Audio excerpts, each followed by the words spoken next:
In this video, I'm going to show you how to use DocHub to edit PDF. Now, the first thing you want to do, you want to go to Google and you want to type in DocHub edit PDF, and then you want to scroll down a bit until you see this website, which is called Edit a PDF Hassle-Free.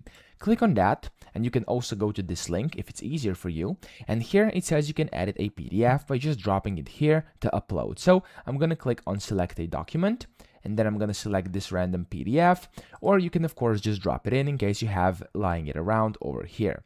After you do this, it's going to load up. Sometimes it takes like a few seconds, and there we go. As you can see, this is now your file kind of editor, and you can go ahead and edit your PDF. So all these different boxes here can be edited. As you can see, I can go ahead and type in whatever I want. So for example, let's say I'd like to change this. I'd like to type something in. As you can see, it's now editing my document. And then whenever you are done, you can click on Done, top right, and you can then download it as PDF, print it, mail it, sign it, etc. So that's that. I hope this video helped you out. If it did, please subscribe to the channel and help me out as well.